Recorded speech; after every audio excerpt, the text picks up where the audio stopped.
content over everything.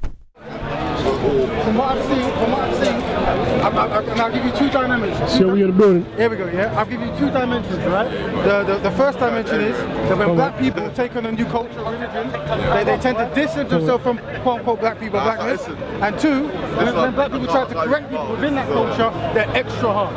Yes? Yeah. Now, I've seen that. Now, I could be wrong, but if you're talking to you guys, maybe I might be correct. But also, what's more important, all you guys are Muslim, and I'm not Muslim, but I'd like to see you guys talk to each other in a respectful way so you can conclude. And not be barging each other, swearing at each other, right? I think that's honourable. Now, I'm more than happy to be there to make that happen, unless you don't want it. Yeah, right? if you can do that, alhamdulillah, but I've spoken to people like Shamsi, and he said he doesn't want it. He doesn't want the dialogue, innit? So, okay, well, other people amongst him, like, they're willing to, you know? So, I don't know if you can allow it, because like, they will follow each other, innit? Now, I'm happy to say for Shamsi, but if you speak to him, my concern is how black people connect themselves, because I feel that amongst the black community, there's an extra bit of passion. Can I respond to that though? I spoke to Hakym, you know there's a video with me and Hakym, yeah, we're talking in the garage here, and he hasn't even uploaded the video, and the reason why he's uploaded it is because I think he's got, it's a little bad on him, innit? I don't know why he's uploaded it. But one of the things, he's a bit soft, like, I don't know, but not even soft, he spoke the truth. But one of the things he pointed out was that if you go deep into some black culture, there is Islam there. Of course. Yeah. So this issue about black people and stuff like that issue needs to be promoted more. That we're not. If I go back into my black culture, I'm gonna find Islam. Of course. You know what I'm saying? So it's not an issue of I adopted another culture. I adopted my own culture. Now, do you think the black West Africans to where you come from, do you reckon they will practice Islam similar to how you're doing it, or do you reckon they'll be a bit more Afrocentric? Be honest. It's different. It's a different like timeline. Would you say you're Afrocentric in your Islam? It's a different. That's what you mean, like clothes and food. Clothes and food. How you picture yourself? What you say you stand for? Like for example, my lineage as well. Yeah. The pride and the tribe and stuff. Yeah. Obviously, it's different. Obviously. Yeah. Well, I think a question he asked was a very poignant one. Was you could talk about other people's lineage. No, I'm gonna start, man. But of course. He's doing something with that guy. When he's finished, I'm gonna go. But you also come from a family. But also getting to like, some had to go at me for not knowing who Muawiyah was. Yeah. Like so. You know what I'm saying? I don't know everyone, innit? But I love the Prophet Muhammad, so I focus on his biography, you know what I'm saying? And obviously, the Sahaba, obviously I should do more, innit? Like, obviously that's kind of like a low blow for me, innit? But inshallah, I'll do more research about the Sahaba. Do you see unity amongst the black community? Hold it, 1 second, bro. The same way you see in other... This is England, it's a multicultural place. Right. Okay, so when you look at Islam here, from your experience, because a lot of them complain... Let me explain. Go ahead. Let me make sense. Go on, say. Fuck off! Yo, sorry, how come you quit, man? What's going on? What? You quit doing your stuff, man. You should carry on. Why are you quitting your stuff? I'm moving on to other things. Why? Because I've discovered that basically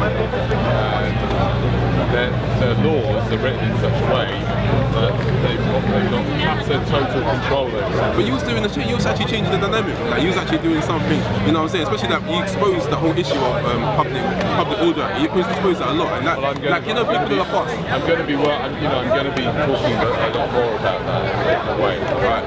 I'm going to be styles and means changing because what the essential immorality of the Public Order Act is basically the same essential immorality of the legal system. The legal system, I regard the Law Society as a cult. Right? It's the most dangerous cult because when you go to law school, the first thing you do, they say to you, is you leave your morals at the door. Yeah? So there is no morality. They are worse than Jehovah's Witnesses. They're worse than Scientologists. Because there is no morality. It's all about these legal codes that they run. Yeah? And the fundamental principle that I've come to learn about is no man has the right to initiate violence over another man. It's in a speech. So, and the laws give completely illegitimate power to give a group of people dressed up in uniform and sitting in some room that they call a courtroom, gives them power that none of us have the right to do. And there are many, many laws like that, victimless laws. So for example, all the drugs laws, nobody has a right. If you're walking along the street drinking alcohol and I don't like it, I don't have a right to confiscate it from you, to put you in the back of a van, to steal it from you, and to kidnap you, and to take money off you, right? If I did that, you would regard me as a criminal, as a lowlife. I don't know where. What right have I got to do that? I was quite concerned with how like that. The police and the legal stuff, I don't even understand it. The public order is a classic example. so I don't know what time whatever, but I'm happy. If you say any threatening or abusive words, which they interpret in their own way, they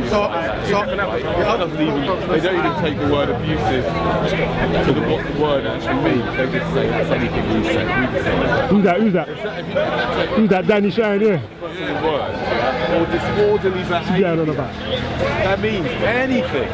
You do anything that's disorderly, right? Is that going to get it over it's there? likely to cause alarm or distress. They turn you into a criminal. Now, if you said to me, listen, mate, God, if you said that to me, yeah, or I'm Jewish, right? If you call me a fucking Jew, right? Would you think it would be in any way acceptable for me to put your hands behind your back, put you in the back of my van, take you to a bunch of my mates, take out your wallet, nick 500 quid, right? Is it?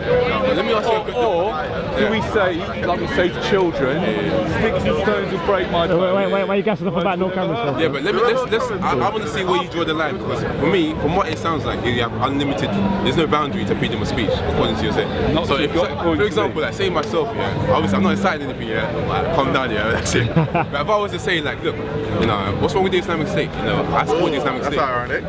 So like, what do you say about that? Is that free? Fine. Okay, it's just your belief. I just want to see your... It's just your belief. I don't care. People have all sorts of crazy beliefs. Yeah, exactly. It's all some rubbish. It's a load of rubbish. I beg you don't get in the camera, man. It's a long thing to fireman and all that, man.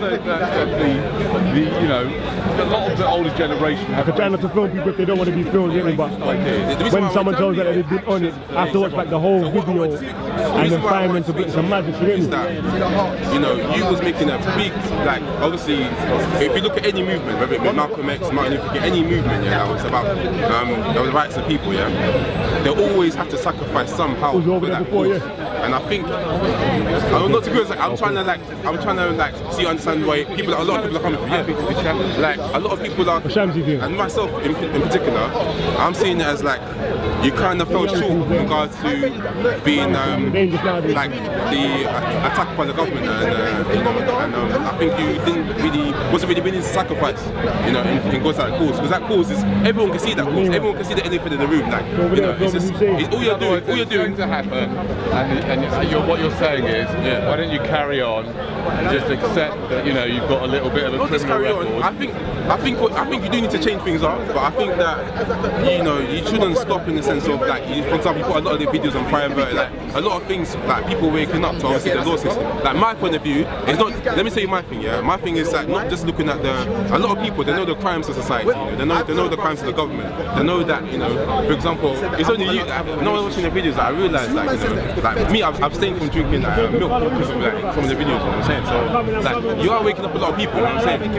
But like the thing is, yeah, because of what he said, they said, what was I gonna say? Yeah, people know the problem, but not bringing a solution to the table. And I think that's where you need to think about, you know, like if you don't have a solution, then I think it's good to take a step back and think, hang on a minute, where am I going with this? You know what I'm saying? Like, if that's what you're doing, then go to the suit. That is it. The way I see it is like this, right? The way I see life is I choose to see the things that happen to me as the universe or God or through the creator or life bringing me messages, right?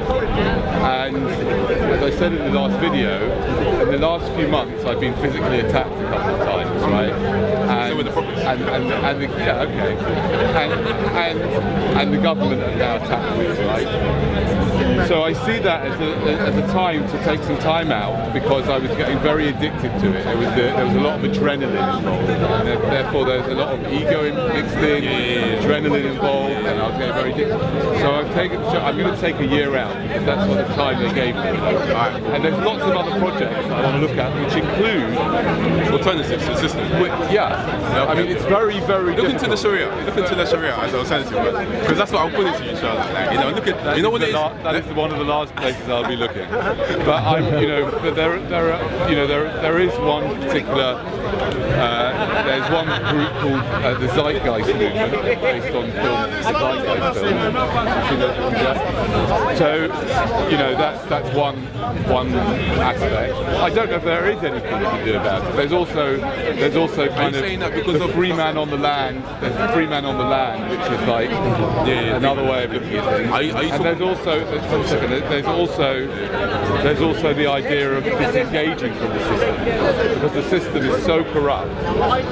For me, politics is not corrupt. What do you think about voting? You talk about voting. I think voting is a criminal act. But you know what it is, yeah? Voting is giving power, is giving illegitimate power to a group of people. Exactly. So if you vote, you're part of that. Exactly. As far as I'm concerned. Yeah, exactly. So that's why I don't. You know, the thing is what I'm asking, it's like some Muslims in the park that are promoting like voting, elections, and obviously it's surprising like someone like you understands the way. And I think a lot of people, they can't look at the idea of God being the supreme judge because of the whole idea of democracy was to go against the church. But what we say, for example, like the reason why I talk about the Sharia is because many people have a warped idea what the Sharia is. That the Sharia doesn't exploit in the natural resources, for example. There's no exploitation of natural resources. We look at alternatives to petrol cars, for example, and we look at free food, clothing, and shelter for all citizens. There's no why is it that Tesco, you go to Tesco at night time, they throw away so much food, and when you take it, I wouldn't say good stealing, but you take it, and you get arrested for it. So you know what I'm saying? So take it for Tesco. I used to back in the day, I had to do that. Don't incriminate yourself. Don't incriminate yourself. Stolen anyway. Exactly. They're stolen. And not only that, the food. What did they actually sell? Read the book, Every Little Herb. Okay. What did they actually sell in Tesco's? There's so much sugar in the foods. Like he talked about crack. And no one really. Your voice. But the trouble with Sharia law, not that I know a lot about it, I know a lot about Jewish law. The trouble with Sharia law, it imposes, as far as I understand it, imposes all sorts of punishments for people for doing things that I don't necessarily think they should be punished for. And that would really concern me. Okay. So let me talk about one of the punishments here that people always talk about, cutting the hand of the feet. There's people in the UK that are in prison now because they killed someone who went into the house to try to steal. Now, obviously, that's how I call it excessive.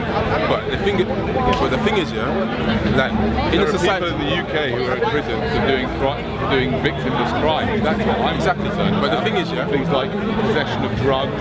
Okay. Right. But the thing is, you go to places where that's actually implemented, the kind of hand of the feet. Hardly anyone steals. No one wants to steal. It's a mad deterrent. For me, that is not.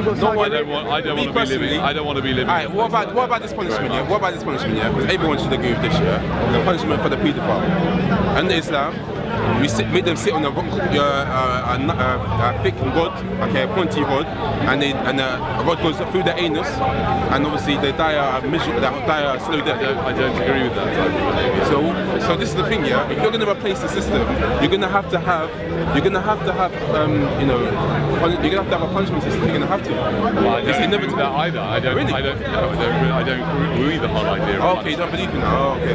I thought you actually agree with actual alternative to not with punishment. I think you should look into that. I'm talking about you as running the country. Say for example, like you got a lot of popularity and you was running the country today. You have to have some systems in place where it would be someone's will, like how are you going to distribute someone's will? Because even there's a recent argument at LBC that people are having mad arguments because of their will, arguing about their will. Like there needs to be something objective people can look at.